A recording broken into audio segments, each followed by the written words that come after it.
जैसे कि इस सीरीज में हम टेंसेस को डीपली सीख रहे हैं। अब तक हमने सीखा है सिंपल प्रेजेंट टेंस, जिसमें क्या होता है सब्जेक्ट के साथ वर्ब की फर्स्ट फॉर्म और रेस्ट ऑफ द सेंटेंस। ये टेंस हमें क्या बताता है? ये टेंस हमें किसी भी चीज का होना बताता है। जैसे सूरज पूरब से निकलता है, मेरे दादाजी सुबह 4 बजे वॉक पे जाते हैं, मेरी मम्मी चाय पीती है, वह दाहिने हाथ से लिखता है, एटसेट्रा। किसी भी चीज का होना। Now again the same thing, why tenses are important? Tenses are important because they tell us, they teach us how to frame a sentence.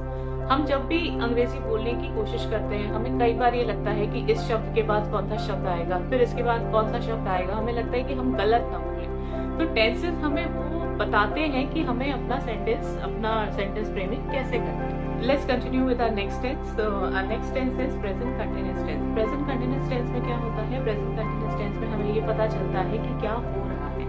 Anything or something which is happening, which is in action, which is in motion, any activity which is happening. जैसे कोई भी चीज जब जो हो रही होती है, प्रेजेंट में उसकी कंडीशन हमें पता चलती है। जैसे बारिश हो रही है, मैं चाय पी रही हूँ, मेरी मम्मी अपनी फ्रेंड से फोन पे बात कर रही है। तो जो भी चीज एट प्रेजेंट हो रही होती है उसका हमें पता चलता है। अब आइए समझते हैं इसका सेंटेंस फ्रेमिंग स्ट्रक्चर। इसमें सबसे पहले आता है सब्जेक्ट। सब्जेक्ट क्या होता है? सब्जेक्ट वो होता है जिसके बारे में हम बात कर रहे होते हैं, जो हमारी कॉन्वर्सेशन का मेन टॉपिक होता है। उसके बाद आता है helping verb. Helping verb present continuous tense में होता है इज, एम और आर। देन उसके बाद आता है हमारा मेन वर्ब, जो भी हम क्रिया दर्शा रहे होते हैं या बता रहे होते हैं। फिर उसके बाद रेस्ट ऑफ द सेंटेंस। आइए इसे और समझते हैं कुछ सेंटेंसेस के द्वारा, जिसमें सबसे पहला सेंटेंस है I am learning English. I हो गया हमारा सब्जेक्ट, एम हो गया हमारा हेल्पिंग वर्ब, लर्निंग हमारा मेन वर्ब है लर्न, तो हमने उसमें आईएनजी लगा दिया। देन उसके बाद English, same as she is learning English, क्योंकि शी है हमने इज लगाया, we are learning English, we है इसलिए हमने आर लगाया। अब ऐसे ही हम इसके नेगेटिव सेंटेंसेस बनाएंगे, जिसमें सबसे पहले आएगा सब्जेक्ट, फिर helping verb that is am और are, plus not plus main verb, फिर उसके साथ ING plus rest of the sentence. I am not learning English, she is not learning English, we are not learning English.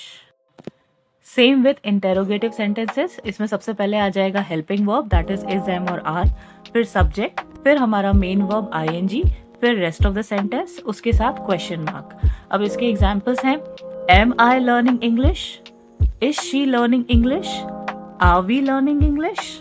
अब जैसे कि हमने present continuous tense को समझा है, इस टेंस से रिलेटेड जब भी कोई सेंटेंस आपके सामने आए, चाहे किताब में आए या टीवी में आए या आप किसी से बात कर रहे हो, उसको रुक के ध्यान दीजिए और उसको सोचिए और फिर इसको कन्वर्ट कीजिए इंग्लिश में।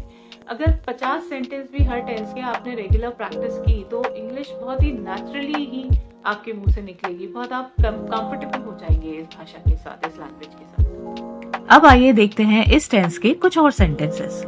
She is learning French online. They are renovating their house. I am attending a conference in New York. He is teaching English to underprivileged kids. We are planning a trip to Europe. The company is launching a new product. My sister is pursuing a degree in law. The researchers are studying the effects of climate change. The team is working on a new project. The artist is creating a painting for an exhibition. Some more examples.